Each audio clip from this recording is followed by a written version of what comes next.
The boom of dynamite rocked the mountainside, sending clouds of dust billowing into the crisp mountain air as Daisy Zimmerman ducked behind a wooden support beam, her heart hammering against her ribs. Another day at the Gilded Fortune Mine meant another day she might not survive. But what choice did a 22-year-old woman have in Golden, Colorado in 1879, when her father's debts still needed paying? Daisy wiped coal dust from her brow with the back of her gloved hand, leaving a dark smear across her pale skin. The foreman, Silas Barrow, bellowed orders from further down the tunnel, his voice echoing off the rocky walls. Daisy had been working as a sorter for nearly 8 months now, one of the few jobs women were permitted to do at the mine. It wasn't as dangerous as the men's work deeper in the shafts, but accidents happened everywhere in this place, and just last week, Annie Miller had lost 2 fingers when a cart derailed. "Zimmerman, get those samples moved before sundown or you'll forfeit half today's wages," Silas shouted, his pockmarked face appearing from around the corner. His eyes narrowed as he assessed her progress. "Yes, sir," Daisy replied, hefting another heavy crate onto her shoulder. The wooden box dug painfully into her collarbone, but she'd grown accustomed to the discomfort. 8 months of soreness was better than watching her mother and younger sisters starve. The mine paid better than most places willing to hire women, which was why Daisy endured the dangerous conditions, the leering glances, and the constant fear of cave-ins. The rhythmic clang of pickaxes against stone provided a steady backdrop to her thoughts as she carried the samples to the assay office at the entrance of the mine. The afternoon sun temporarily blinded her as she emerged from the darkness of the mine shaft. Golden sprawled below, nestled in the valley between the mountains, the buildings appearing miniature from this height. Clear Creek wound through town like a silver ribbon, reflecting the sunlight.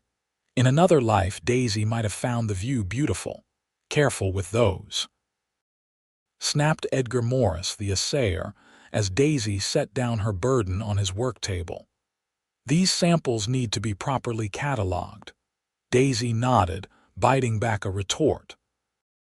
Edgar had never dirtied his hands in the mines, but he acted as though his job testing rock samples was the most important work in Colorado territory. As she turned to head back into the mine, a commotion at the entrance caught her attention. A tall figure on horseback had arrived, his broad-shouldered silhouette stark against the afternoon sky.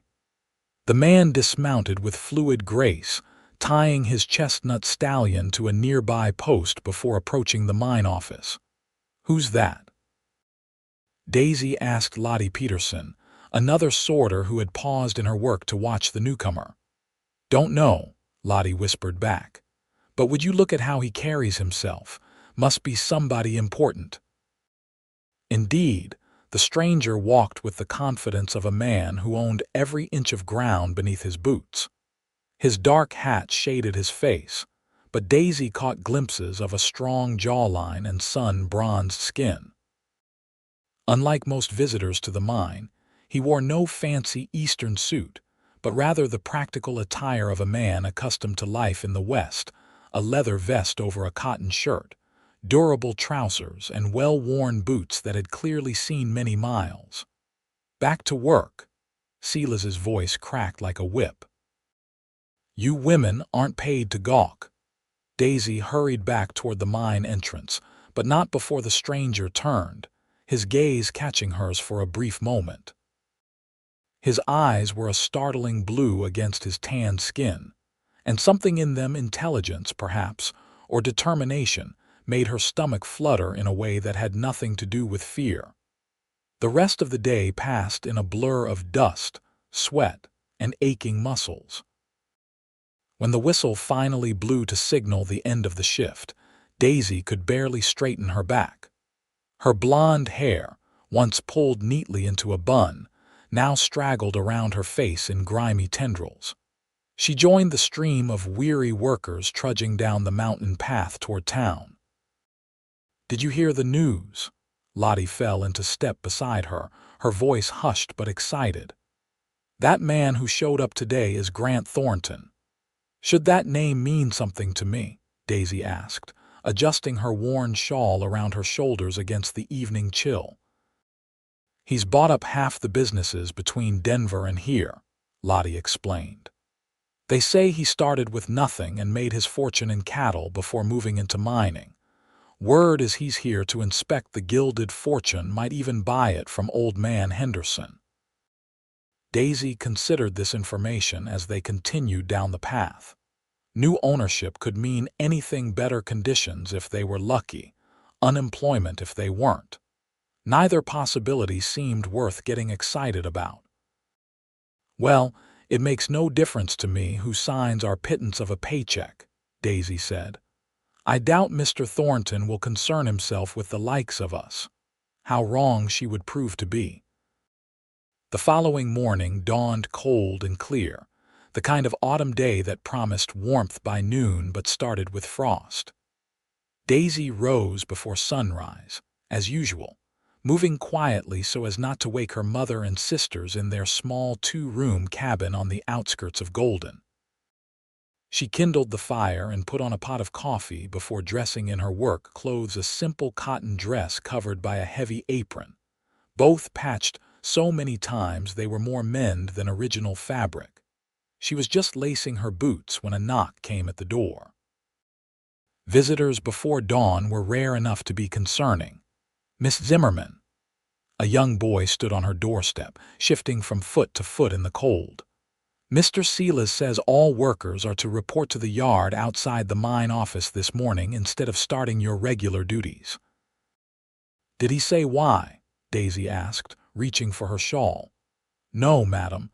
Just said everyone's to be there by 7 sharp." Daisy thanked him with a copper penny from her meager savings, then quickly finished her preparations. She left half the coffee and most of the cornmeal porridge for her family, scribbled a note explaining her early departure, and set out toward the mine. The road to the Gilded Fortune was crowded with workers, all speculating about the unusual summons. Theories ranged from a rich new vein discovery to imminent closure of the mine. No one seemed to know anything for certain. By the time Daisy reached the yard, nearly 100 miners, sorters, and other workers had assembled. Silas Barrow stood on a wooden crate at the front, his face even more sour than usual. Beside him was the stranger from yesterday, Grant Thornton, looking remarkably refreshed compared to the haggard mine workers. In the clear light of morning, Daisy could see him better. He appeared to be in his early 30s, with raven dark hair visible beneath his hat, and a face that, while handsome, bore the weathered look of a man who spent most of his life outdoors. "Quiet down." Silas shouted, and the murmuring crowd gradually fell silent. "Mr. Thornton has an announcement." Grant Thornton stepped forward, removing his hat in a gesture that seemed both respectful and calculated. He surveyed the crowd before speaking, his gaze thoughtful. "Good morning," he began, his voice deep and resonant enough to carry across the yard without shouting. "For those who don't know me, my name is Grant Thornton. As of yesterday afternoon, I am the new owner of the Gilded Fortune Mine." A ripple of whispers spread through the assembled workers. Daisy crossed her arms, waiting for the inevitable news of layoffs or wage cuts. "I've spent the night inspecting this operation," Thornton continued, "and I've come to a decision that affects all of you." He paused, and in that moment, Daisy found his eyes meeting hers again, as if by some magnetic pull. "Effective immediately, I'm shutting down the Gilded Fortune." The crowd erupted in protests and exclamations of dismay. Daisy felt her stomach drop. Without this job, meager as the pay was, her family would starve before winter's end. Thornton raised his hands for silence. "Let me finish. I'm shutting it down because the current operation is unsafe. The supports are rotting, the ventilation is inadequate, and frankly, I'm amazed there haven't been more serious accidents." His gaze swept across the crowd again. "But I didn't come to Golden to put people out of work. I'm closing this mine for renovations, which will take approximately 3 months. During that time, I'll be offering alternative employment to every one of you." The angry murmurs turned to confused silence. "I own several other businesses that need good workers: a cattle ranch outside of town, a lumber mill near Idaho Springs, and I'm opening a hotel in Golden itself. Every person here will be offered a position at one of these establishments at the same or better wages than you're currently earning. Once the mine reopens, you'll have the choice to return here or stay in your new positions." Daisy could scarcely believe her ears. Around her, the other workers were exchanging looks of cautious hope. "Mr. Barrow has the assignments," Thornton continued. "Report to him for your new position. That's all for now." As the crowd dispersed toward Silas, who was now unrolling a long sheet of paper, Thornton stepped down from the crate. To Daisy's surprise, he began walking in her direction. "Miss Zimmerman, isn't it?" he asked when he reached her. Daisy blinked in astonishment. "Yes, sir." "How did you know?" "I make it my business to know the names of hard workers," he replied. "Mr. Barrow mentioned you're one of the most reliable sorters here." Daisy found that hard to believe. Silas had never given her a kind word in all her time at the mine, but she merely nodded. "Thank you, sir. I have a particular position in mind for you if you're interested," Thornton said. "I need someone to help organize the office at my new hotel. It requires attention to detail, which I understand you have in abundance." Daisy hesitated, suspicion warring with desperate need. Men in positions of power didn't offer favorable jobs to women like her without expecting something in return. "Why me, specifically? There are others with more experience." Thornton's expression remained earnest. "Because I've been watching how you work. You're methodical, you don't waste time with idle chatter, and you handle delicate samples with care despite the difficulty of the conditions. Those are qualities I need." Daisy studied his face, searching for signs of deception. "And the pay?" 20% more than you're making now with Sundays off," he replied promptly. "Plus you'll be working indoors, away from dynamite blasts and cave-in risks." It sounded too good to be true, and in Daisy's experience, things that sounded too good to be true invariably were. But what choice did she have? "When would I start?" she asked. "Tomorrow morning. The hotel isn't open yet, but there's plenty of preparation to be done." He gestured toward town. "It's the new building on Front Street across from the Mercantile, the Golden Summit Hotel." Daisy had seen the construction over the past few months, but had paid little attention. Now, it seemed, that building would be her salvation or perhaps a new kind of trap. "I'll be there," she said finally. "Thank you for the opportunity, Mr. Thornton." He nodded, seemingly pleased with her acceptance. 8 o'clock sharp. He replaced his hat and turned to leave, but paused after a few steps. "And Miss Zimmerman, you might want to inform Silas of your assignment. He seems the type to hold a grudge if bypassed." With that, he strode away, leaving Daisy to wonder what exactly she'd agreed to. The morning sun streamed through the large windows of the Golden Summit Hotel, illuminating the freshly painted walls and polished wooden floors. Daisy stood in the lobby, her best dress a faded blue cotton with only one small patch near the hem, feeling woefully inadequate against the grandeur of her surroundings. The hotel was the most elegant building she'd ever entered, with its gleaming banisters, crystal chandeliers, and plush furnishings. "Miss Zimmerman." Grant Thornton emerged from a side room, a ledger in hand. "Right on time."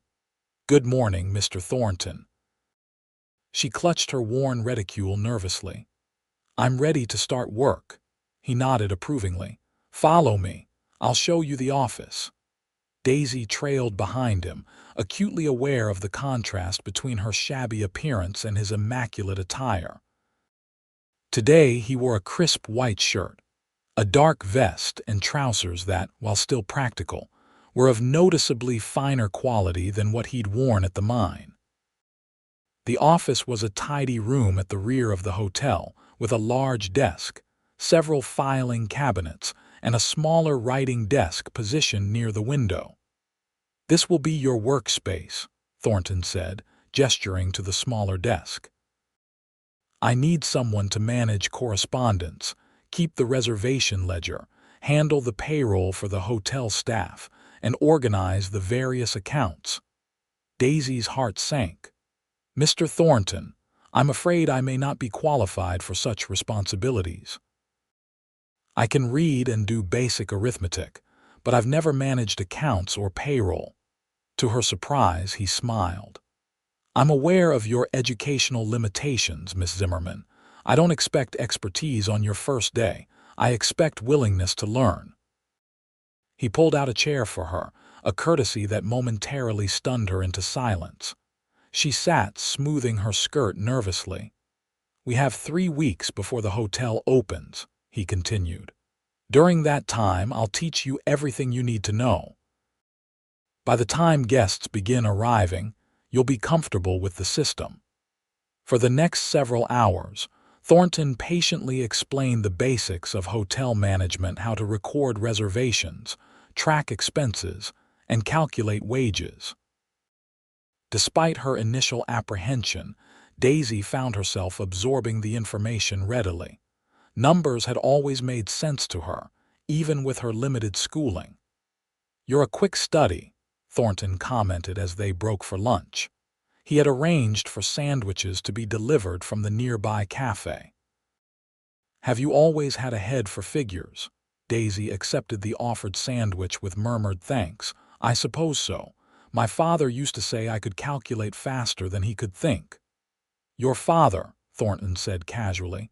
"Is he still in Golden?" Daisy's expression closed. "He died last year." "Mining accident." Thornton's face softened with genuine sympathy. "I'm sorry to hear that. Was he at the Gilded Fortune?" "Yes." Daisy found herself explaining despite her usual reticence about personal matters. "He left considerable debts. That's why I took the job at the mine, to support my mother and sisters." Thornton nodded thoughtfully. "How many sisters?" "2.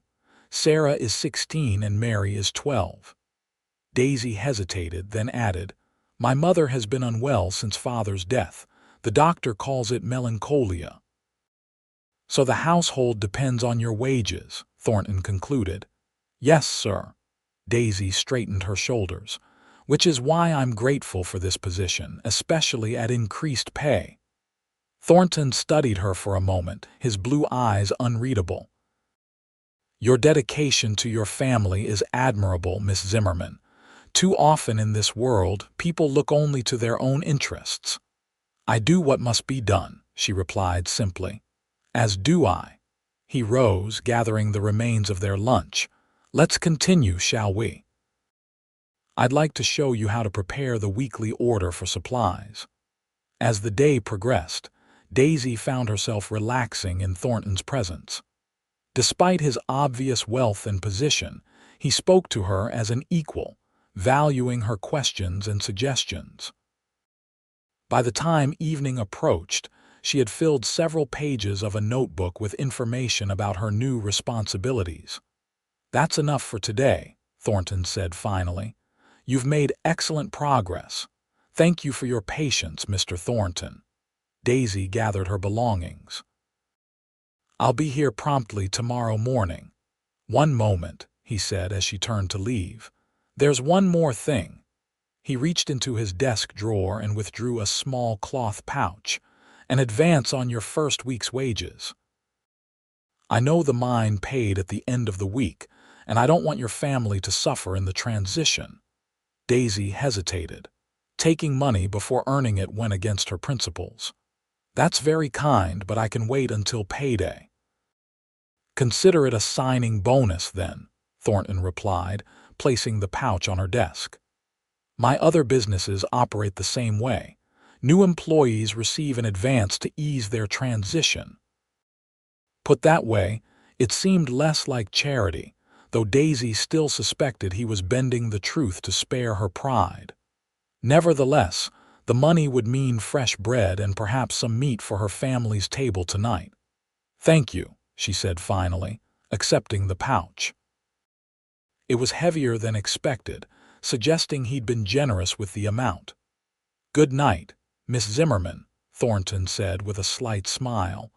I look forward to continuing your training tomorrow. As Daisy walked home in the fading light, the weight of the money pouch in her pocket felt both reassuring and strange. Her shoulders didn't ache from carrying heavy samples, her lungs were clear of coal dust, and for the first time in months, she returned home without the constant fear that had been her companion in the mines. Perhaps, she thought cautiously, her luck was finally changing. The weeks leading up to the hotel's grand opening passed in a blur of activity. Each day, Daisy learned more about her responsibilities, gradually taking on tasks with increasing independence. Thornton proved to be a patient teacher and a fair employer, neither hovering over her work nor abandoning her to flounder. The hotel itself transformed around them, from an empty shell to a luxurious establishment ready to receive guests. Furniture arrived daily, along with linens, dishes, and all the accoutrements necessary for a first-class accommodation. Daisy watched with fascination as rooms that had been bare now boasted 4 poster beds, writing desks, and plush armchairs. Thornton hired staff from across the region: maids, cooks, porters, and a stern housekeeper named Mrs. Fletcher, who inspected each room with exacting standards. Many were former mine workers who, like Daisy, had been given new opportunities when the Gilded Fortune closed for renovations. The reservations are filling quickly, Daisy reported one afternoon, 2 days before the scheduled opening. We have confirmed bookings for 12 of the 20 rooms for the first week. Thornton looked up from the supply manifest he was reviewing. Excellent. Any word from the Denver newspaper about their review? Yes, the journalist arrives on Thursday. Daisy consulted her notes. Mr. Edwards has requested our best suite and plans to stay 3 nights. Make sure he gets the corner room on the 2nd floor, Thornton instructed. The one with the view of both the mountains and the creek. Daisy made the appropriate notation in the ledger. As she worked, she became aware of Thornton watching her with an expression she couldn't quite decipher. Is something wrong, Mr. Thornton? Not at all, he replied, setting aside his papers. I was just thinking how remarkably you've adapted to this position. 3 weeks ago you were hauling ore samples in dangerous conditions. Now you're managing hotel reservations as if you've done it all your life. Daisy felt her cheeks warm at the unexpected praise. Thank you, but I've had an excellent teacher. You give me too much credit. You had the capability all along, you simply lacked the opportunity. He leaned back in his chair, regarding her thoughtfully. Tell me, Miss Zimmerman, what would you have done if the mine hadn't closed? What future did you envision for yourself? The question caught her off guard. Future planning had seemed a luxury she couldn't afford, focused as she was on day-to-day survival. I hadn't thought much beyond ensuring my family had enough to eat, she admitted. Perhaps eventually I might have saved enough to open a small shop of some kind. My mother taught me to sew before her illness. A practical ambition, Thornton nodded. And now, has your vision changed? Daisy considered the question. I suppose it has. Working here has shown me possibilities I hadn't considered. I enjoy the organization, the arithmetic, even the correspondence. She smiled slightly, though my handwriting still needs improvement. It's legible, which is the main requirement, Thornton said with an answering smile. "But I'm pleased to hear you're finding satisfaction in the work. That was my hope when I offered you this position. May I ask why?" The question had been circling in Daisy's mind for weeks. "Out of all the mine workers, why did you single me out for this particular job?" Thornton was quiet for a moment, his expression growing serious. "When I inspect a business I'm considering purchasing, I observe the workers carefully. Some people merely go through the motions, doing the minimum required to earn their wage. Others work with purpose, with pride, regardless of how menial the task might appear to others." His blue eyes held her steadily. "You were in the latter category. Even covered in coal dust, sorting rocks that all looked the same to untrained eyes, you worked with focus and determination. Such qualities are rare and valuable." Daisy found herself momentarily speechless. She had never expected her silent diligence to be noticed, much less rewarded. "I'm grateful for your confidence in me," she said finally. "I hope I continue to prove worthy of it." "I have no doubts on that score," Thornton replied. He glanced at the clock on the wall. "It's getting late. You should head home before dark." As Daisy gathered her things, a commotion in the hotel lobby drew their attention. Raised voices echoed down the hallway, one of them slurred with obvious intoxication.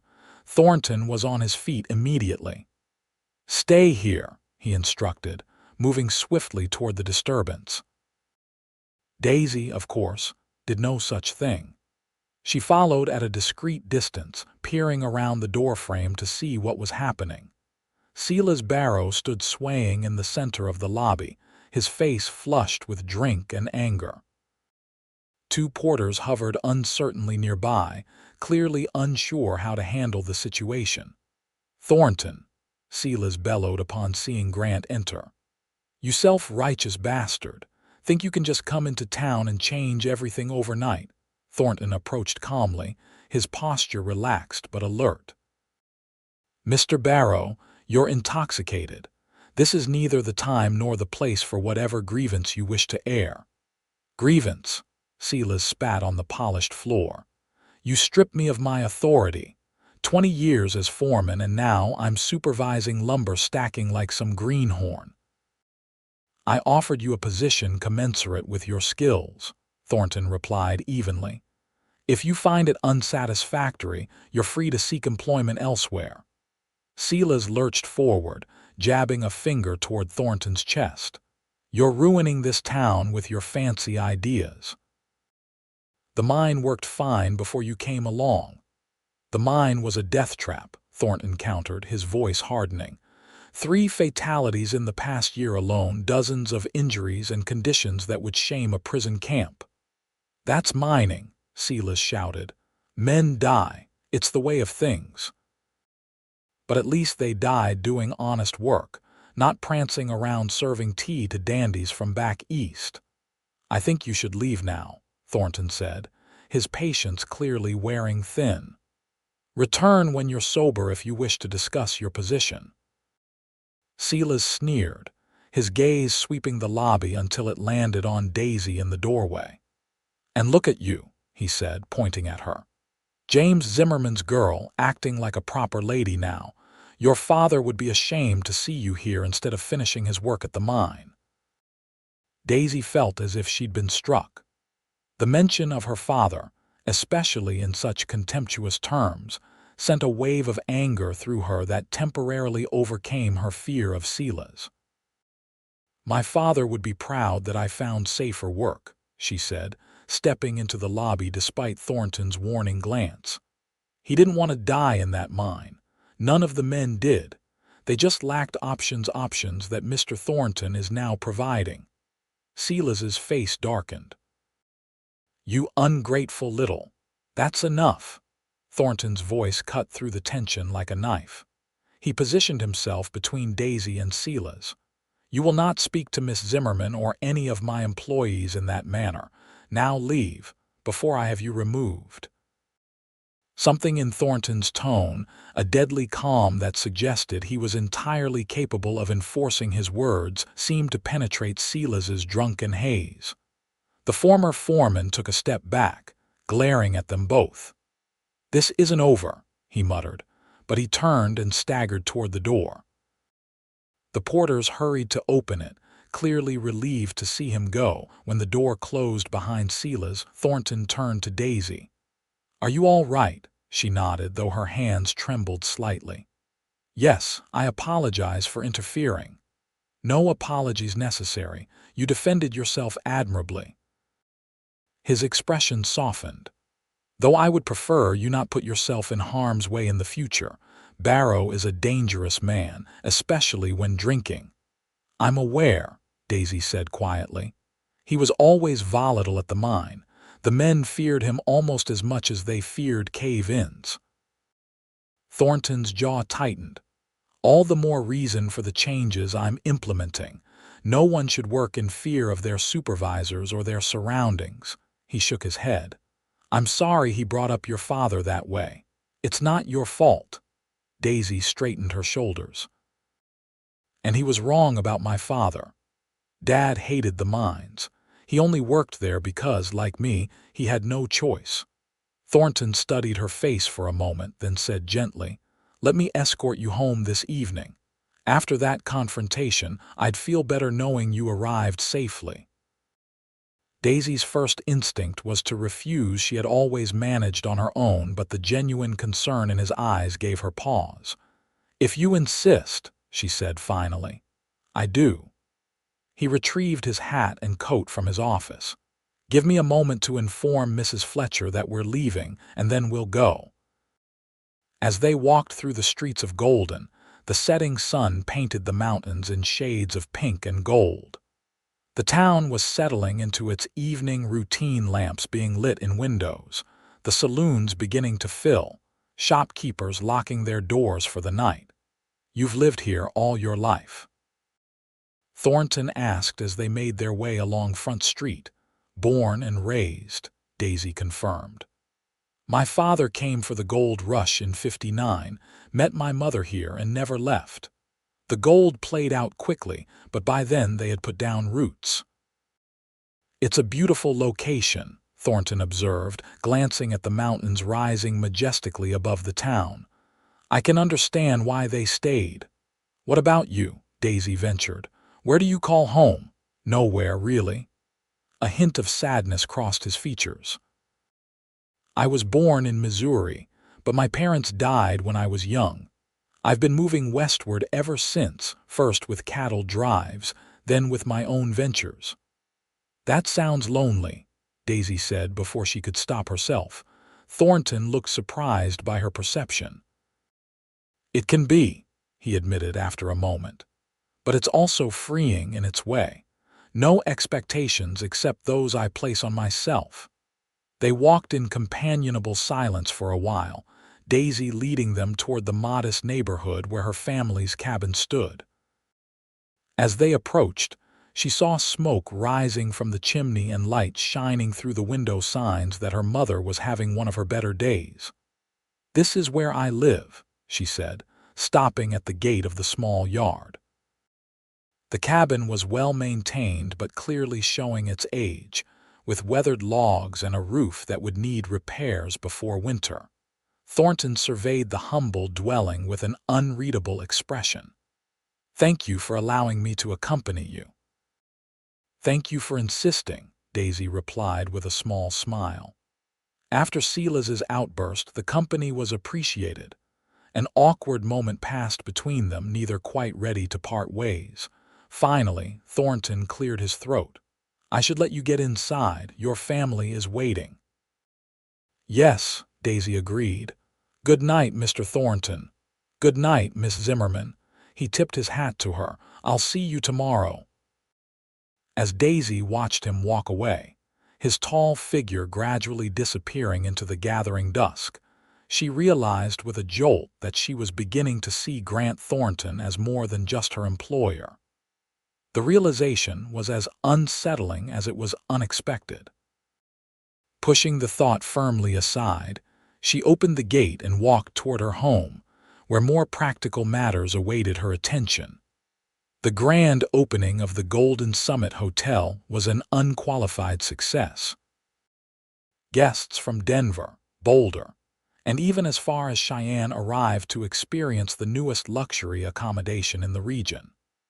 The mayor of Golden gave a speech praising Thornton's investment in the town's future, and the local newspaper declared the hotel a beacon of civilization in the rugged West.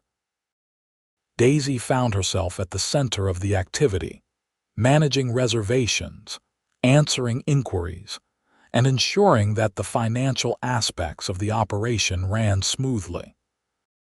She had insisted on wearing her best dress for the occasion, but Thornton had surprised her the day before with a gift, a new outfit appropriate for her position. "Consider it a uniform," he had said when she protested the extravagance. "All hotel staff must present a certain appearance, and as the face of our office, yours is particularly important." The dress was the finest Daisy had ever owned, dark blue wool with simple but elegant trim, professional yet flattering. Wearing it made her feel transformed, as if she truly belonged in this new world of commerce and hospitality. As the opening day progressed into evening, Daisy found a moment of respite in the office, updating the ledger with the day's transactions. A soft knock at the door drew her attention.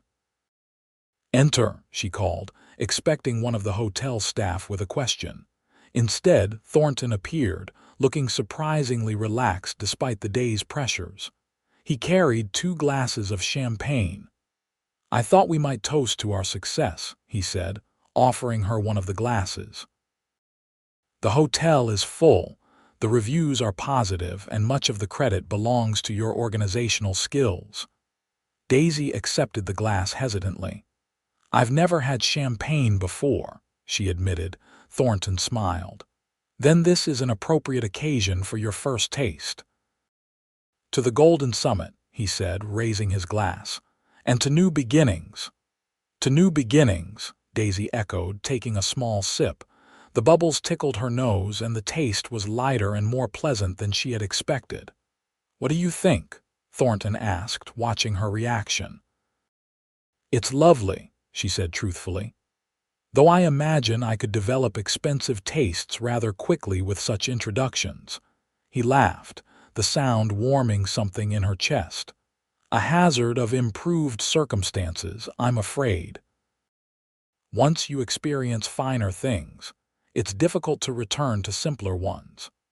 An odd melancholy touched his expression as he spoke, making Daisy wonder what experiences had shaped this complex man. Despite working closely with him for weeks, she realized how little she truly knew about Grant Thornton. "May I ask you something personal, Mr. Thornton?" she ventured. "After all we've accomplished together, I think you've earned that right," he replied. "And given the circumstances, you might consider calling me Grant when we're not in public." The invitation to such familiarity surprised her. "Very well, Grant." His name felt strange on her tongue, but not unpleasantly so. "What brought you to Golden?" "With your resources, you could have invested anywhere." He considered her question, moving to look out the window at the town square below. "Several factors. The location is strategic, close to Denver, but with its own identity. The community is stable with growth potential." He paused. "But if I'm being entirely honest, I was drawn by the reports of the Gilded Fortune's poor safety record. This was unexpected. You came because the mine was dangerous. I came because I recognized an opportunity to make a difference." He turned back to her. "My father was a miner, Daisy. He died in a collapse that could have been prevented with proper supports. I was 14. Understanding dawned. So when you purchase mines, I implement the safety measures that might have saved my father, yes." His voice was quiet but firm. "It's become something of a personal mission. Find the most dangerous operations, purchase them, and transform them into models of safety and efficiency." "That's admirable," Daisy said softly. Grant shrugged, seemingly uncomfortable with the praise. "It's practical. Safe workers are productive workers. The investment pays for itself in reduced accidents and increased output." But Daisy saw through his attempt to frame his actions in purely business terms. "Is that why you found alternative work for everyone? Most owners would simply have closed the mine and left the workers to fend for themselves." "Perhaps," he conceded, "but I prefer to think of it as enlightened self-interest. Loyal employees are an asset worth cultivating." Before Daisy could respond, a commotion from the hotel lobby interrupted their conversation. Raised voices and the sound of breaking glass suggested trouble. Grant set down his champagne glass with a sigh. "It seems celebrations bring out the worst in some people. Excuse me while I investigate." Daisy followed him to the lobby, where the source of the disturbance quickly became apparent. Silas Barrow had returned, this time with 3 equally intoxicated companions. They stood in the center of the elegant space, a broken vase at their feet and belligerence in their stances. "There he is," Silas shouted upon seeing Grant. "The high and mighty cattle baron who thinks he can change the rules." Grant approached calmly, positioning himself between the drunk men and the alarmed hotel guests. "Mr. Barrow, I warned you about returning in this condition. I must ask you and your friends to leave immediately." "We're not going anywhere," one of Silas's companions slurred. "Not until you answer for what you've done." "And what exactly is that?" Grant asked, his voice level but with an underlying edge. "You're destroying our way of life," Silas spat. "Mining has always been dangerous. Men know the risks when they take the job. But you come along with your fancy ideas and your soft conditions, making the workers think they deserve better." "They do deserve better," Grant replied firmly. "Every man deserves to return home to his family at night, not be carried back in a pine box because his employer valued profit over safety." Silas's face contorted with rage. "You sanctimonious!" He lunged forward, his fist swinging toward Grant's face. Grant sidestepped the clumsy attack with practiced ease, then delivered a swift, controlled blow to Silas's midsection that doubled the man over. When one of Silas's friends reached for a gun, Grant moved with surprising speed, disarming him before the weapon could clear its holster. "That was unwise," Grant said quietly, holding the gun loosely at his side. "Now, are you gentlemen leaving under your own power, or shall I ask the sheriff to provide escort?" The fight seemed to drain out of the men at the mention of the sheriff. 2 of them hauled Silas to his feet, muttering threats but clearly unwilling to escalate the situation further. "This isn't over, Thornton," Silas wheezed as they dragged him toward the door.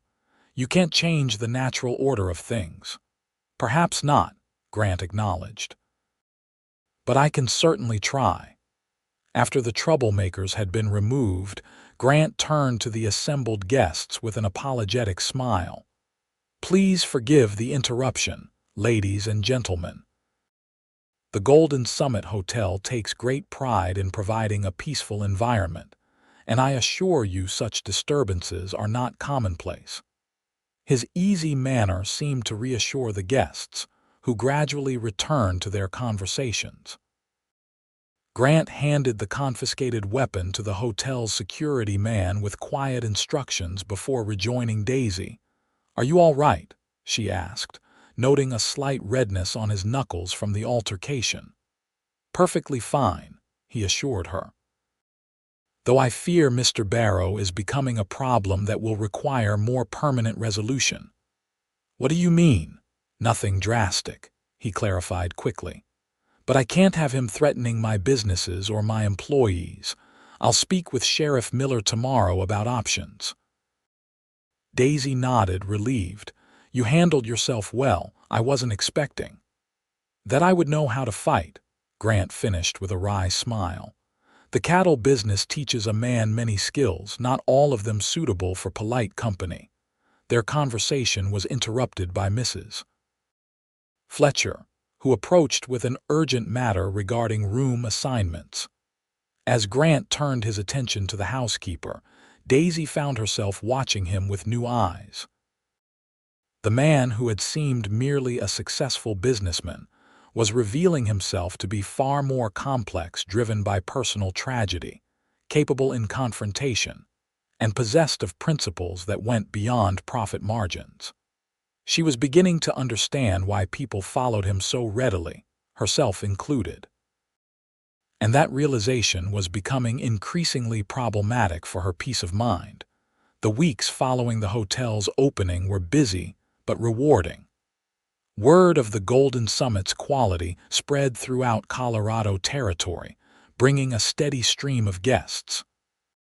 Daisy settled into her role with growing confidence, mastering the intricacies of hotel management under Grant's tutelage.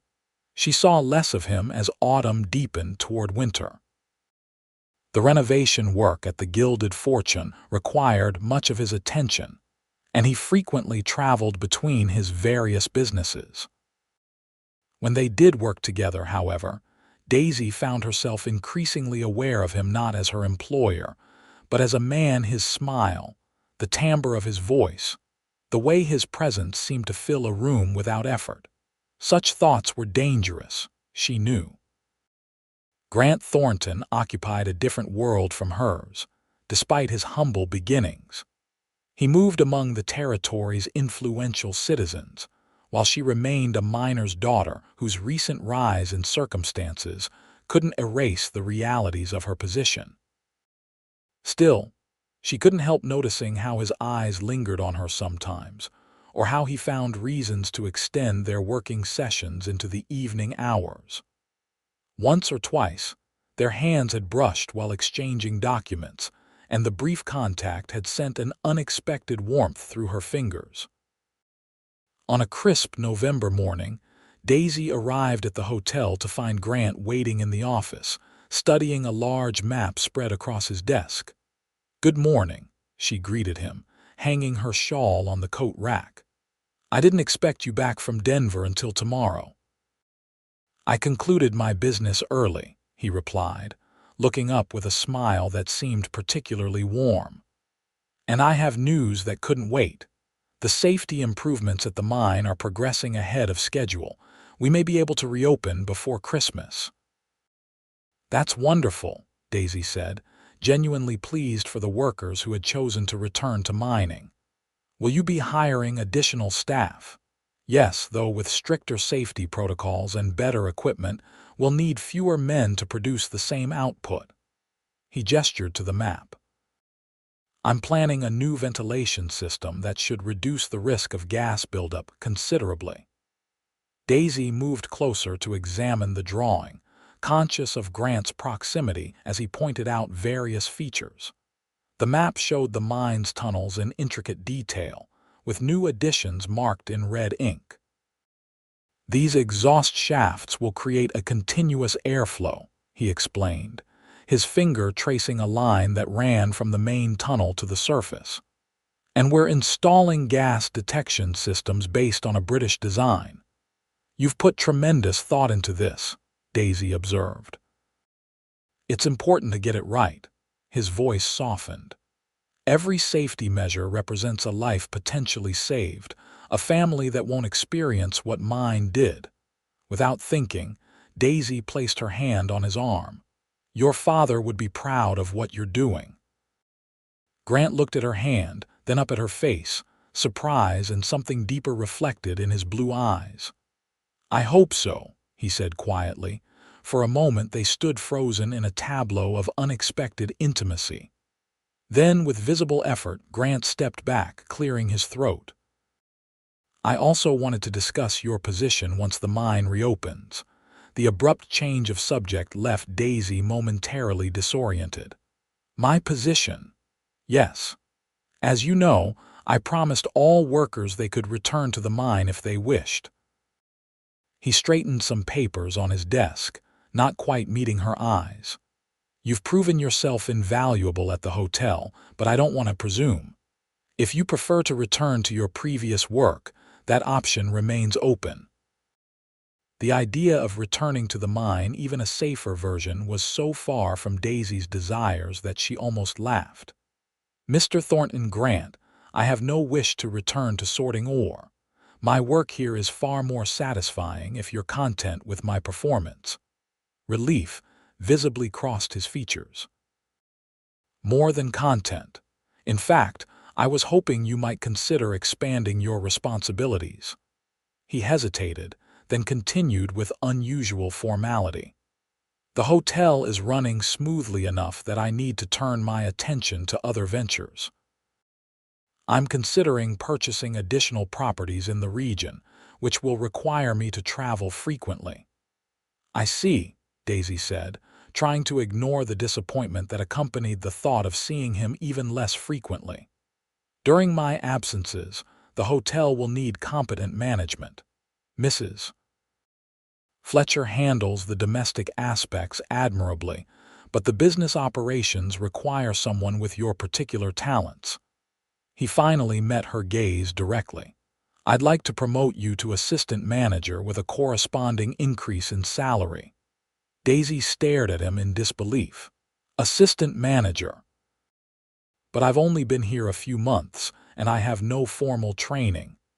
You have something more valuable: practical intelligence and dedication. Grant's expression was earnest.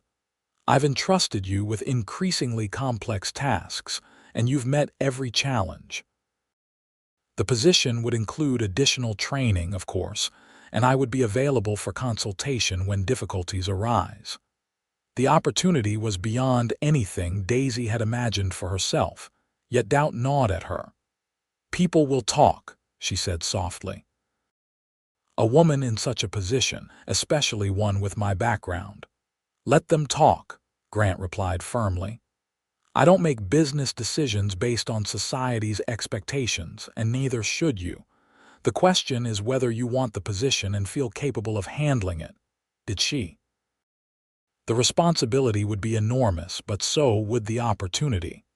With such a salary, she could move her family to better accommodations, perhaps even afford medical treatment that might help her mother's condition.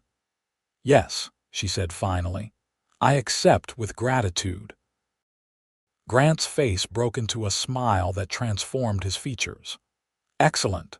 We'll begin the transition immediately. He extended his hand to seal their agreement, and when Daisy placed hers in it, his grip was warm and reassuring. Their hands remained connected a moment longer than strictly necessary, and in that extended contact, Daisy felt the boundaries of their professional relationship shifting in ways that both thrilled and terrified her.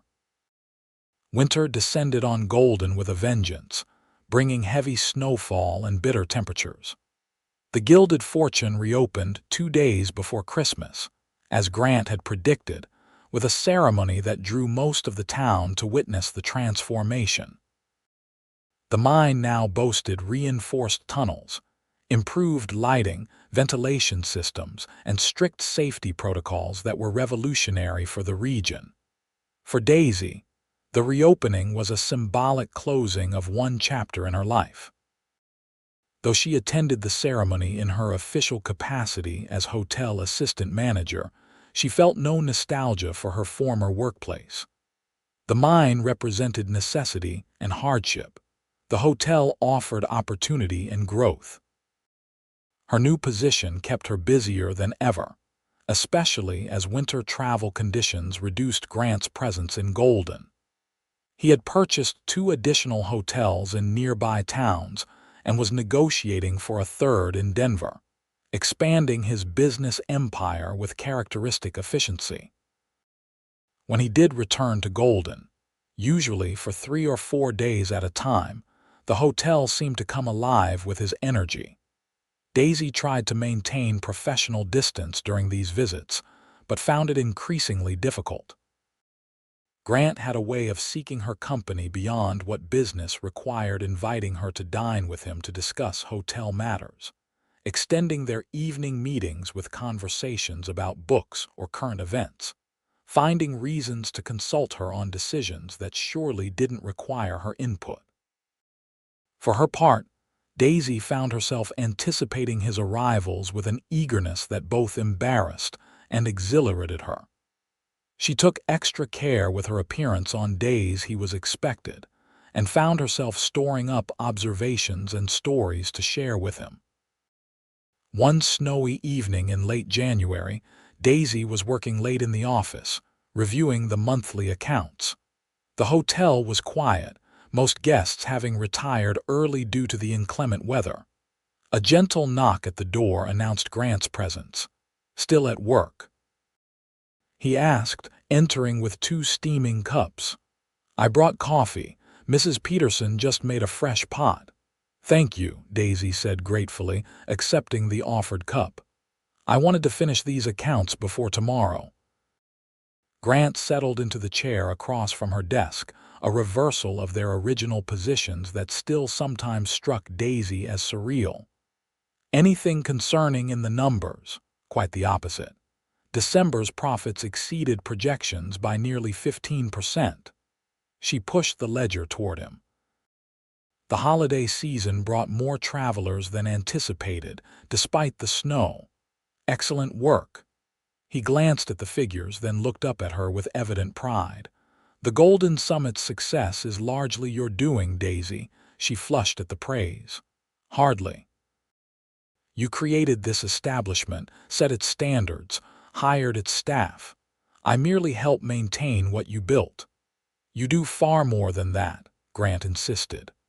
"The hotel runs more smoothly under your management than it did under mine. The guests notice it, the staff respects you, and the books prove your value." Before Daisy could formulate a response, a gust of wind rattled the windows, drawing their attention to the intensifying storm outside. Snow whirled in the lamplight, creating ghostly patterns against the darkness. "The weather's worsening," Grant observed. "How will you get home tonight?" "The same way I always do," Daisy replied with a small smile. "One careful step at a time," Grant frowned. "It's nearly a mile to your house and the snow is deep. I don't like the idea of you walking alone in these conditions." "I've managed worse," she assured him, though in truth, the prospect of the cold, dark journey was not appealing. "Nonetheless," Grant said decisively, "I'll accompany you, or better yet, have the stable boy hitch up the sleigh." "That's really not necessary." A tremendous crash from outside interrupted her protest. They rushed to the window to find that the heavy snowfall had collapsed the awning of the building across the street. "That settles it," Grant said grimly. "You can't go out in this storm. We have empty rooms. You'll stay at the hotel tonight." Daisy's immediate reaction was alarm. "I couldn't. What would people say?" "That you made a sensible decision not to risk your life in a blizzard," he replied dryly. "But if propriety concerns you, I'll have Mrs. Fletcher stay as well. She often remains here during bad weather in any case." Put that way, the arrangement seemed reasonable, though Daisy still felt a flutter of apprehension at the thought of spending the night under the same roof as Grant. "Very well," she conceded. "But I should send word to my family so they don't worry." "I'll dispatch one of the porters with a message," Grant assured her. "Now, let's make arrangements for your comfort." Within the hour, Daisy found herself installed in one of the hotel's finest rooms, complete with a crackling fire in the hearth and a nightgown borrowed from Mrs. Fletcher's emergency supplies. The housekeeper herself occupied the adjacent room, her presence lending propriety to the situation. Unable to sleep despite the comfortable surroundings, Daisy stood at the window, watching the snow transform golden into a fairy tale landscape of white. The street below was deserted, the usual evening activities curtailed by the storm. A soft knock at her door startled her from her reverie. "Yes," she called, hastily wrapping a shawl around her shoulders. "It's Grant." "May I speak with you for a moment?" Daisy hesitated, acutely aware of her state of undress and the lateness of the hour. But curiosity overcame caution. "One moment," she replied, quickly donning the robe that accompanied the borrowed nightgown. She opened the door to find Grant standing in the hallway, still fully dressed but without his jacket. His expression was uncharacteristically uncertain. "I apologize for disturbing you," he said. "I wanted to ensure you had everything you needed." "I'm quite comfortable, thank you," Daisy assured him, keeping the door partially closed to maintain decorum. "Mrs. Fletcher has been most attentive." "Good." He seemed reluctant to leave. The porter returned safely. "He delivered your message and reported that your family is well. I'm grateful for that." Daisy studied his face in the dim hallway light, sensing there was more he wished to say. Was there something else? Grant shifted his weight slightly, a rare display of indecision from a man usually so confident. "Yes, actually. I've been meaning to speak with you about a personal matter, and perhaps this unexpected circumstance provides an opportunity." Daisy's heart quickened. What matter would that be? "May I come in? This conversation is not suited to a hallway." Every rule of propriety argued against admitting a man to her bedroom at this hour, yet Daisy found herself stepping back, opening the door wider. "Briefly," she said, her voice steadier than she felt. Grant entered but remained near the door, maintaining a respectful distance. In the firelight, his features seemed softer, more vulnerable than she had ever seen them. "Daisy," he began, then paused, seeming to reconsider his words. "Over these past months, our working relationship has been rewarding."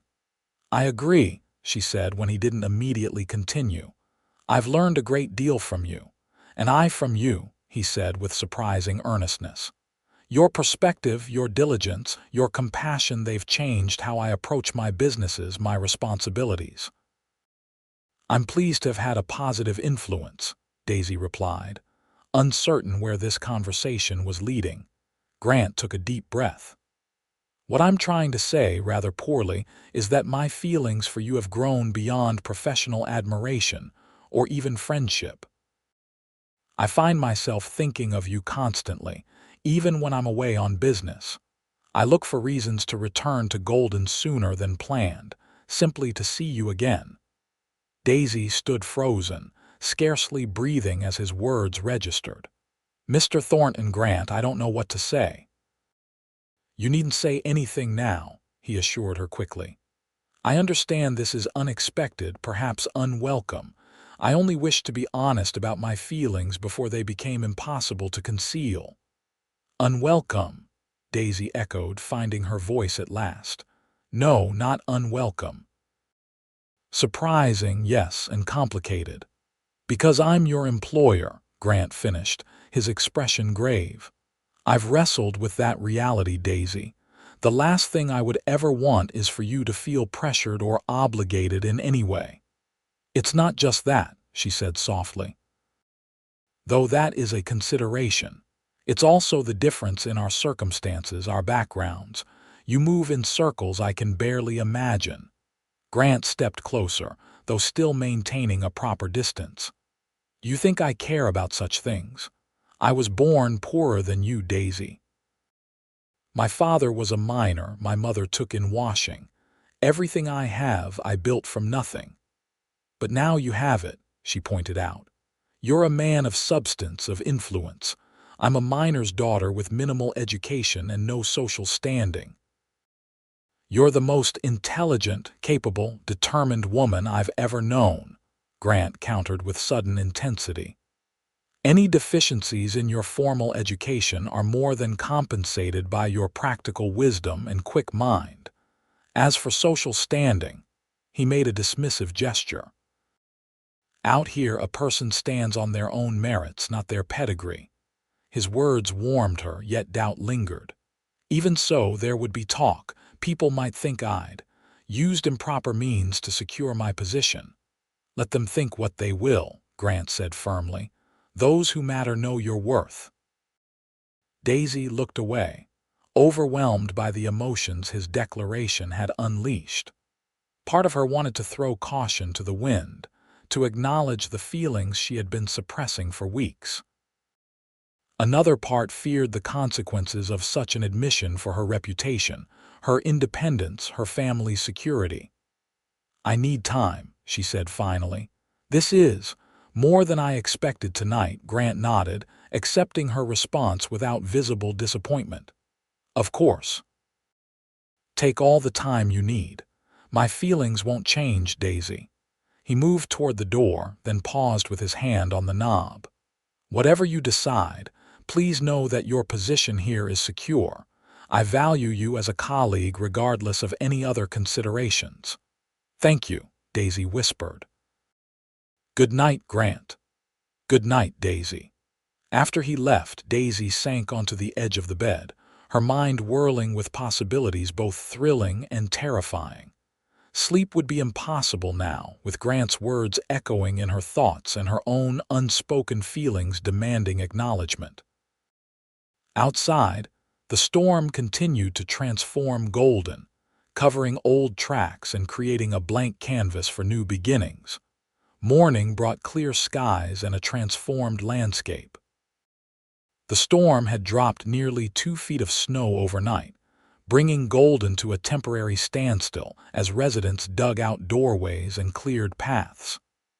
At the hotel, staff members who had remained overnight worked to ensure guests' comfort, despite the challenging conditions. Daisy rose early, hoping to avoid an immediate encounter with Grant before she had fully processed the previous night's conversation. She dressed in yesterday's clothes, smoothed her hair as best she could, and ventured downstairs to the kitchen, where Mrs. Fletcher was already supervising breakfast preparations. "Good morning, Miss Zimmerman," the housekeeper greeted her. "I trust you slept well despite the storm." "Well enough, thank you," Daisy replied, accepting a cup of coffee gratefully. "Has anyone ventured outside yet?" "Mr. Phillips and 2 of the porters are clearing the front steps and walkway," Mrs. Fletcher informed her. "Mr. Thornton left at dawn to check on his other properties in town." Daisy felt a mixture of relief and disappointment at this news. "I should return home as soon as possible. My family will be concerned despite the message. Mr. Thornton instructed me to inform you that the sleigh will be ready whenever you wish to depart," Mrs. Fletcher said. "He also asked me to give you this." She handed Daisy a sealed envelope. Retreating to the relative privacy of the office, Daisy opened the letter with trembling fingers. Grant's bold handwriting filled the single page. "Daisy, I fear I may have spoken too impulsively last night, placing you in an awkward position. Please know that I meant every word, but I also understand your need for time and reflection. I've gone to inspect the mine and my other businesses in town, partly to give you space and partly because the storm has likely caused issues requiring attention. I'll return this evening. Until then, please use the hotel sleigh as you need it. Jenkins will drive you home when you're ready. With deepest respect, Grant." The letter's restraint and consideration touched Daisy deeply. He was giving her space while still ensuring her comfort, a thoughtfulness that only confirmed the genuineness of his feelings. By mid-morning, the hotel's immediate surroundings had been sufficiently cleared for travel. Daisy accepted Grant's offer of the sleigh, and soon found herself gliding through the snow-covered streets of Golden, the horses' bells creating a cheerful counterpoint to her contemplative mood. Her family's relief at her safe return was evident, though her mother seemed more concerned about the propriety of Daisy spending the night at the hotel than about the danger the storm might have posed. "It was perfectly respectable, Mother," Daisy assured her. "Mrs. Fletcher stayed as well, and I had a private room. Mr. Thornton is very conscious of proper behavior." "Even so," her mother fretted, "people will talk. A young woman in your position must be especially careful of appearances. Daisy suppressed a sigh, recognizing the irony in her mother's concerns. Working in a dangerous mine had been acceptable out of necessity, but spending a storm-bound night in luxurious accommodations raised questions of propriety. Mr. Thornton mentioned your promotion in his note last month, her mother continued, changing the subject slightly. He seems to hold you in high regard. He's been very generous, Daisy agreed carefully. Her mother studied her face. He's an eligible bachelor from what I hear. Quite wealthy now, despite humble beginnings. Mother, Daisy protested, feeling her cheeks warm. Mr. Thornton is my employer, and a good one by all accounts. Her mother's expression softened. I only want security for you, Daisy. Since your father died, I've worried about your future. A favorable marriage would ensure. I'm not thinking of marriage, Daisy interrupted, though Grant's declarations had indeed forced that very consideration. I'm focusing on my career at the hotel. The increased salary is already improving our circumstances. Her mother sighed. You've always been independent-minded, like your father. Just don't let pride stand in the way of happiness, dear. Those words lingered in Daisy's thoughts as she prepared to return to the hotel that afternoon. Her mother, despite her traditional views, had inadvertently touched on Daisy's central dilemma. Was it pride that made her hesitate, a fear of appearing to have risen above her station through a man's favor rather than her own merits? Or was it something deeper, the fear that surrendering her hard-won independence might leave her vulnerable in ways she couldn't afford, especially with a family depending on her? The sleigh returned for her as promised, and as they approached the hotel, Daisy made a decision. She would speak with Grant directly tonight, once she had sorted through the day's work. The uncertainty was more difficult than any resolution could be. The hotel was bustling when she arrived, travelers delayed by the storm now continuing their journeys, requiring check-outs and arrangements. Daisy immersed herself in these practical matters, grateful for the distraction they provided. It was nearly evening when one of the porters approached her desk.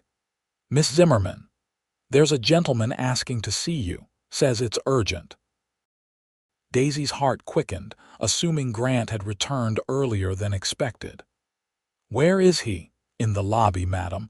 Not Mr. Thornton, the porter added, noting her expression. This gentleman seems agitated. Curious and slightly concerned, Daisy made her way to the lobby. The man waiting there was unfamiliar, middle-aged, well-dressed in an Eastern style, with a trimmed beard and the weathered complexion of someone recently arrived from a long journey. Miss Zimmerman, he inquired as she approached. My name is Edward Blackwell. I need to speak with you about Grant Thornton. Something in his tone put Daisy immediately on guard.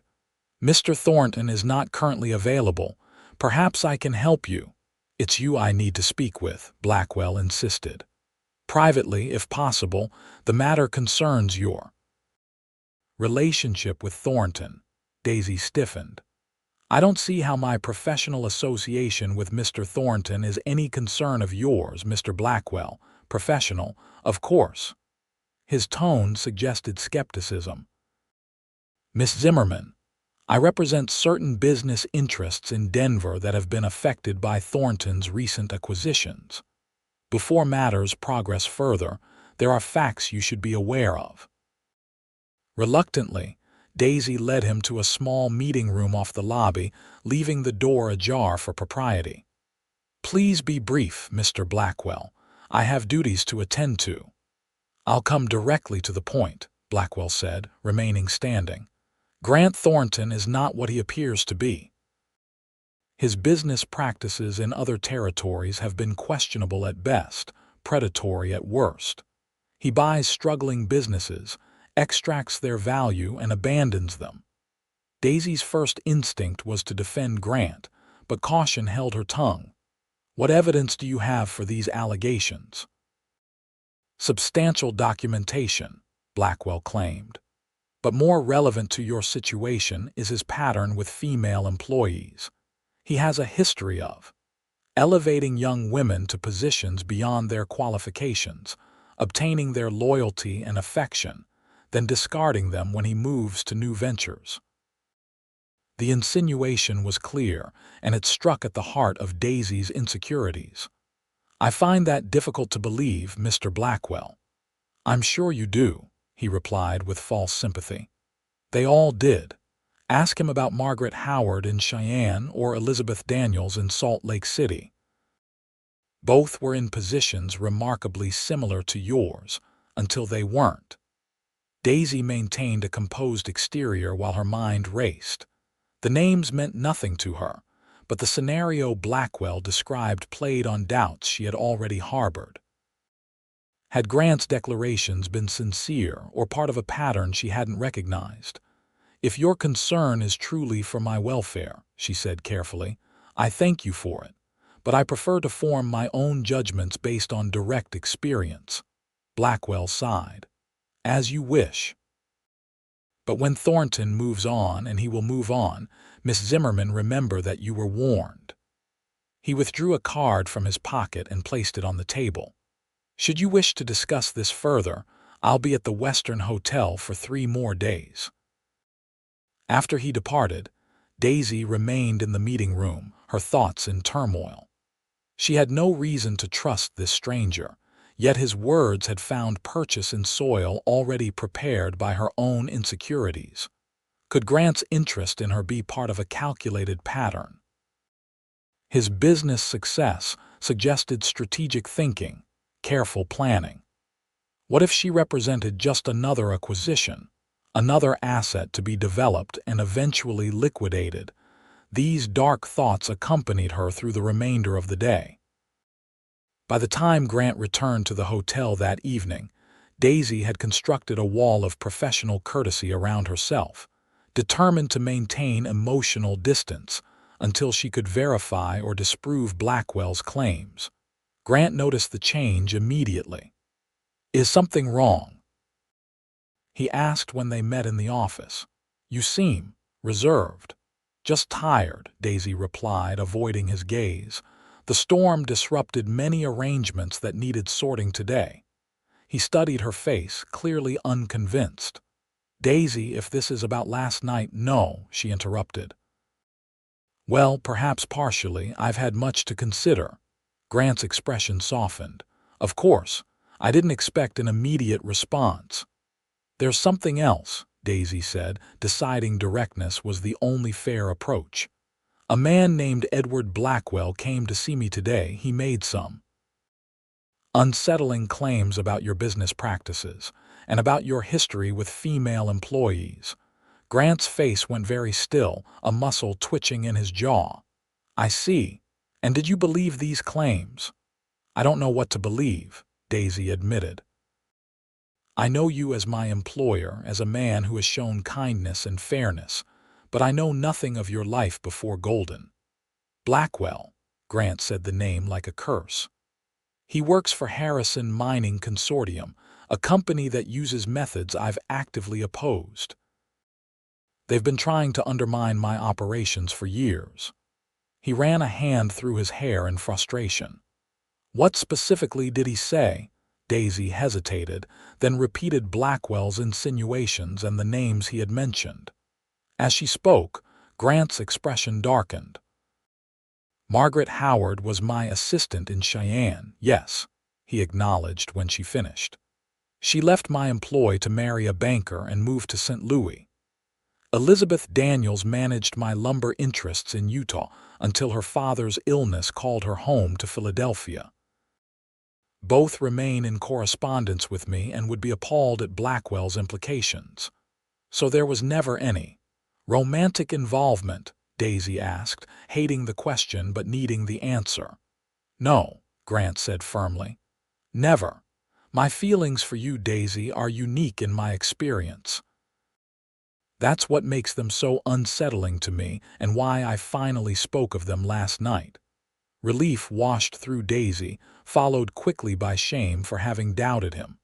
"I'm sorry. I shouldn't have given his words any credence." "Don't apologize for being cautious," Grant said gently. Blackwell calculated his approach carefully, playing on natural concerns anyone in your position might have. He moved closer, his expression earnest. "But now I must ask, setting aside Blackwell's interference, have you had any thoughts about what I said last night?" Daisy took a deep breath. The moment of decision had arrived, accelerated by Blackwell's unwelcome intervention. "I have thought of little else," she admitted, "and despite all the practical reasons to deny it, I cannot pretend I don't share your feelings." Grant's face transformed with hope. "Truly." "Truly," she confirmed, allowing a smile to break through her reserve.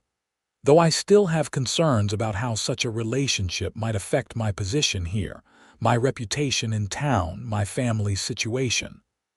"All valid considerations," Grant acknowledged. "I propose we proceed carefully, with appropriate discretion. Your professional accomplishments stand on their own merits, Daisy. I won't allow anyone to suggest otherwise." He reached for her hand, and this time Daisy allowed him to take it. His touch was warm, steady, much like the man himself. "I can't offer certainty about how others will react," he continued. "But I can promise that my intentions are honorable, my feelings genuine, and my respect for your independence absolute." In that moment, looking into his clear blue eyes, Daisy made her choice. The risks were real, but so was the possibility of happiness, not just financial security or professional advancement, but the deeper fulfillment of a partnership based on mutual respect and genuine affection. "Then, I accept your proposal of careful progress," she said softly. "And I look forward to discovering where this path may lead us." Grant's smile was like sunrise after the long winter night. With gentle pressure, he raised her hand to his lips, the gesture both properly restrained and thrillingly intimate. "As do I, Daisy," he murmured. "As do I." Spring arrived in Golden with its usual burst of wildflowers and renewed activity.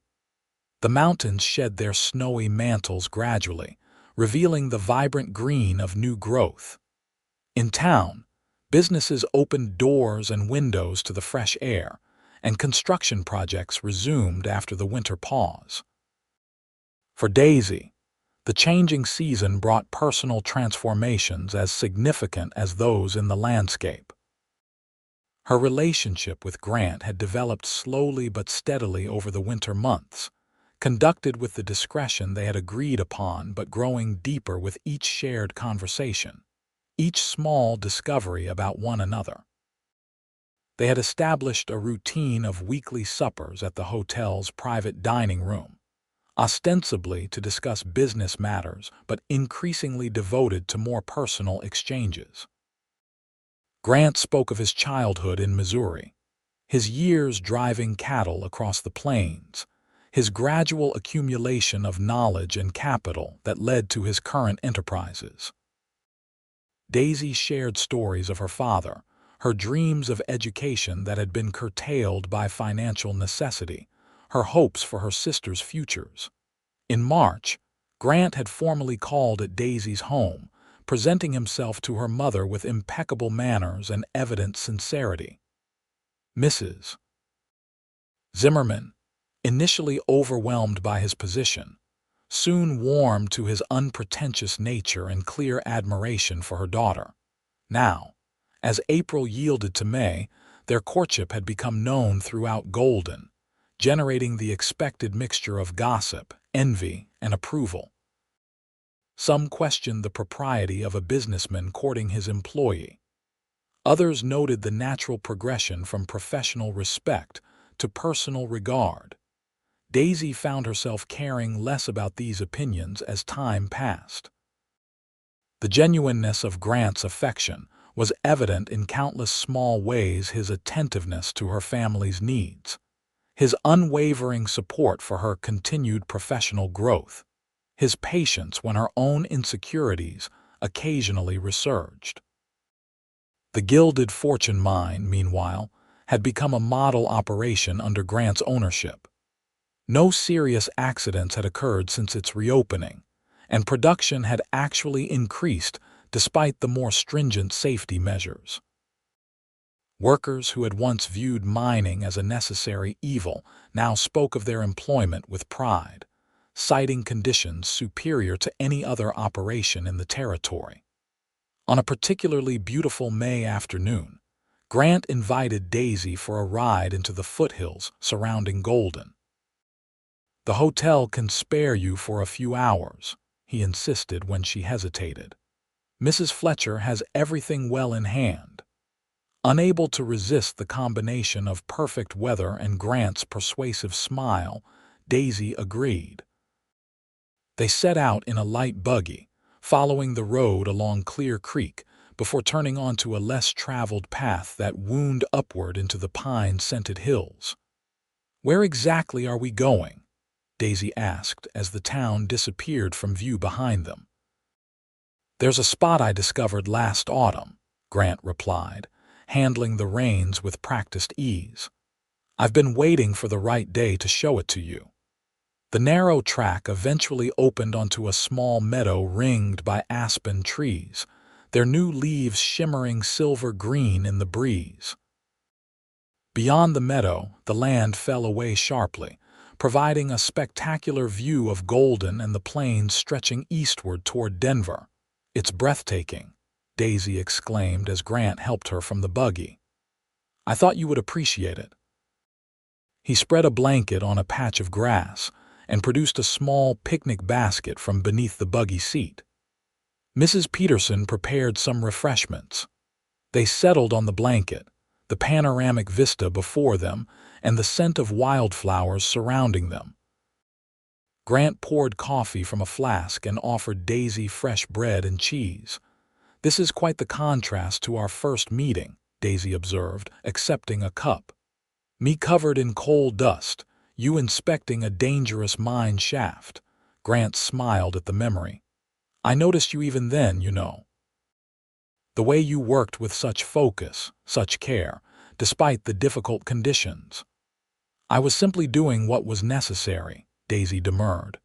"That's precisely what impressed me," Grant said earnestly. "You approached an unpleasant task with dignity and determination." "Those qualities are rare, Daisy, and infinitely valuable." She looked away, still uncomfortable with direct praise despite months of his gentle persistence. "You gave me opportunities I never imagined possible. The hotel, the management position." "I merely opened doors," Grant corrected. "You walked through them on your own merit." They ate in companionable silence for a while, watching the play of light and shadow across the valley below as clouds drifted overhead. Eventually, Grant set aside his coffee cup and turned to face Daisy directly, his expression suddenly serious. "I brought you here today for a specific reason," he began. "This place represents something important to me, a perspective that encompasses both the natural beauty of this region and the community we've helped to build." Daisy's heart quickened at his tone. "It's truly special," she agreed softly. "Last autumn, when I first found this meadow, I stood here alone and realized something was missing from my life." Grant's voice grew reflective. "I had achieved financial success, established businesses that operated on principles I believed in, even made some difference in working conditions for people who needed advocates. But at the end of each day, I returned to empty rooms, with no one to share either my triumphs or my setbacks." He reached for her hand, his touch gentle but sure. "Then I met you, Daisy. You challenged my assumptions, questioned my decisions when they needed questioning, supported my vision when it aligned with your own principles. You became not just someone I admired professionally, but someone I couldn't imagine my future without." Daisy could scarcely breathe as Grant reached into his vest pocket and withdrew a small velvet box. I know we've known each other less than a year, he continued. Some might say that's insufficient time to make such a decision, but I've never been more certain of anything in my life. He opened the box to reveal a diamond ring, modestly sized but exquisitely set. Daisy Zimmerman, would you do me the great honor of becoming my wife? Though she had begun to anticipate this moment in recent weeks, the reality of it here in this beautiful setting, with this man she had come to love, deeply overwhelmed Daisy momentarily. Tears welled in her eyes, blurring her vision. "Grant," she whispered, her voice unsteady. "Are you certain?" "I'm still just a miner's daughter, without the education or background that someone in your position might expect in a wife." "You are the woman I love," Grant said firmly. "Your intelligence, your character, your compassion, these are the qualities that matter, not some arbitrary social standing or formal education." His expression softened. "But if education concerns you, as my wife you could pursue whatever studies interest you. We could travel, see the world beyond Colorado, expand your horizons in any direction you choose." The possibility was dizzying, not just marriage to Grant, but the doors such a union would open, the opportunities it would create not just for her but for her family as well. "My mother, my sisters," Daisy began, "would always have a home with us if that's what you want," Grant assured her. "I would never ask you to choose between your family and our future together." His understanding of her priorities, his willingness to incorporate her responsibilities into their shared life, confirmed what Daisy already knew in her heart.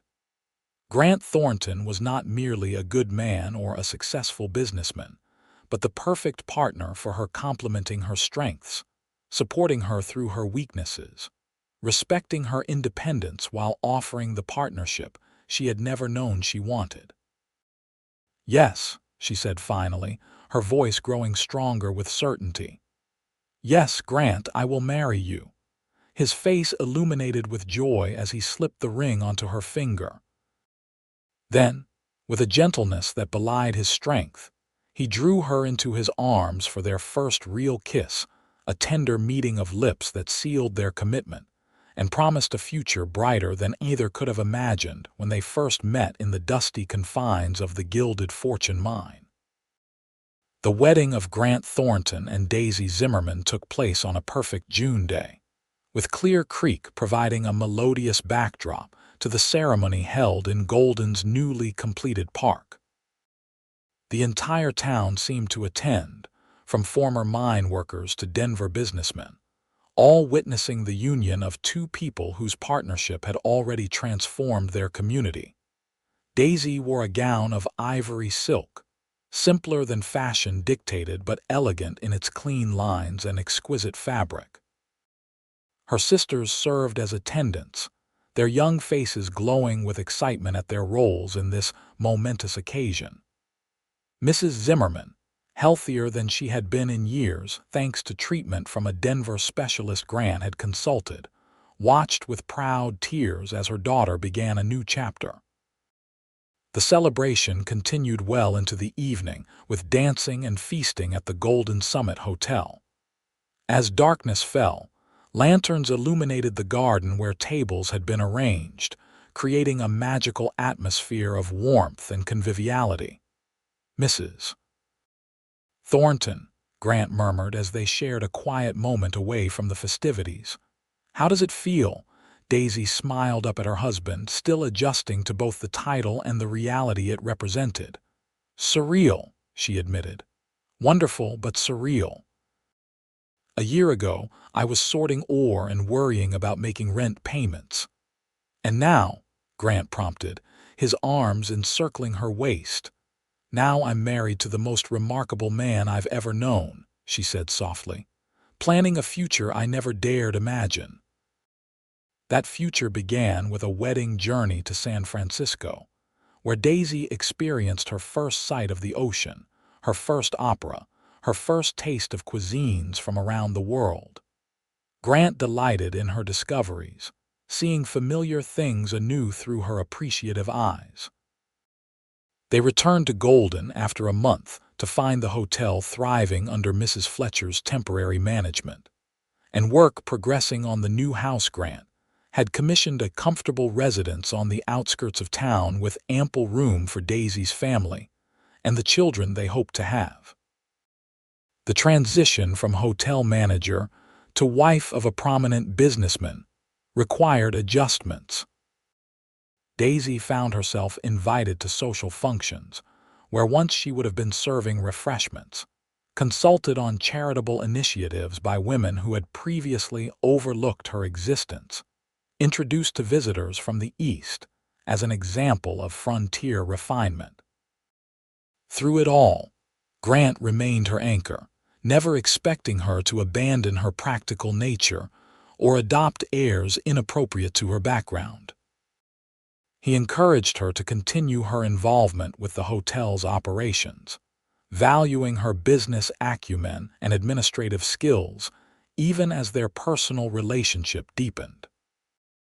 By their first anniversary, Daisy had established herself as not merely Grant's wife, but his true partner in both business and community affairs.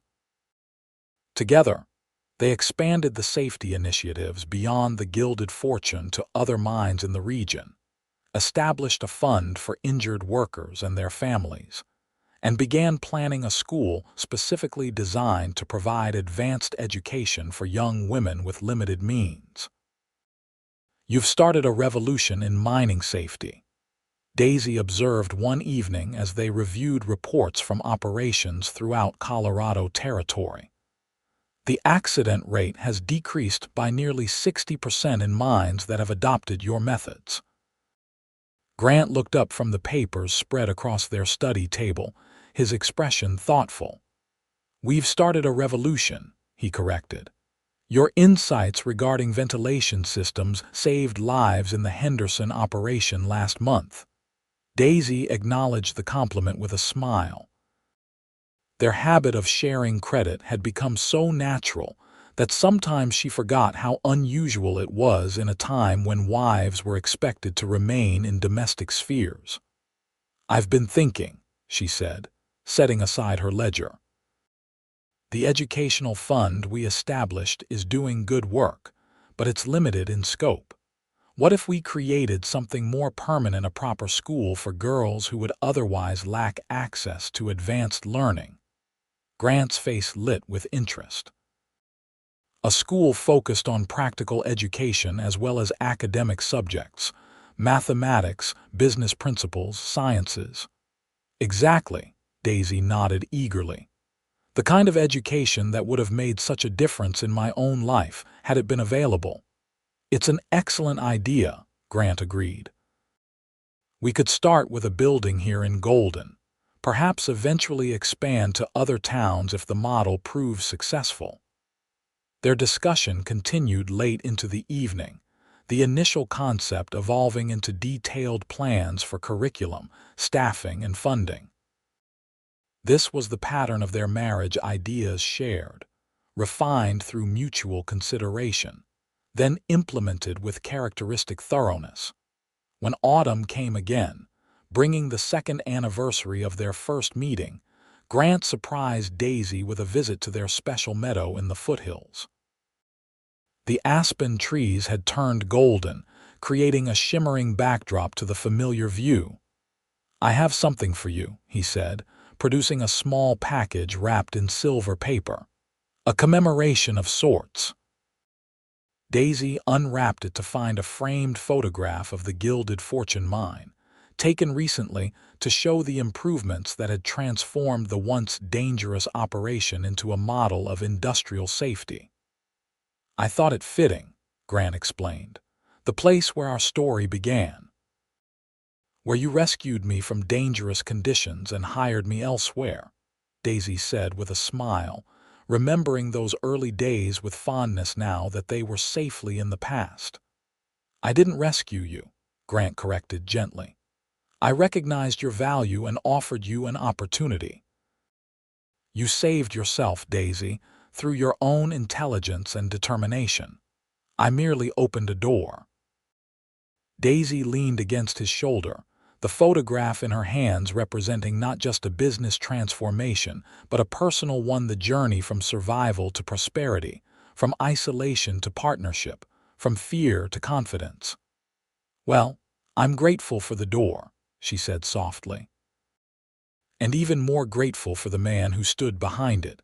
Grant's arm tightened around her shoulders. "As am I, my love. As am I."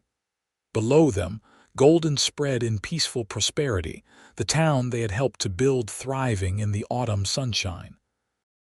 The Gilded Fortune's operations were visible in the distance, no longer a place of danger but a source of safe employment and community pride. And beside her sat the man who had changed everything, not through rescue but through respect, not through charity but through opportunity, not through dominance but through partnership. Together, they had created something neither could have achieved alone: a life of purpose, prosperity, and profound connection. As the sun began its descent toward the mountains, painting the sky in shades of gold and rose, Daisy thought of the frightened young woman she had been 2 years earlier, covered in coal dust and burdened by family responsibilities. That woman could never have imagined the future that awaited her: not just material comfort, but intellectual stimulation, meaningful work, and a love that continually revealed new depths. "What are you thinking?" Grant asked, noticing her contemplative expression. "That some doors, once opened, lead to places more wonderful than we could possibly imagine," Daisy replied, turning to meet his gaze. "And that I'm extraordinarily fortunate that you opened one for me." "The fortune was mutual," Grant assured her, his blue eyes warm with affection. "Every day since has confirmed it." As the last light faded from the sky, they remained together in the meadow, two people who had found in each other not just love but a shared vision for themselves, for their community, for the future they would continue to build together, one day at a time.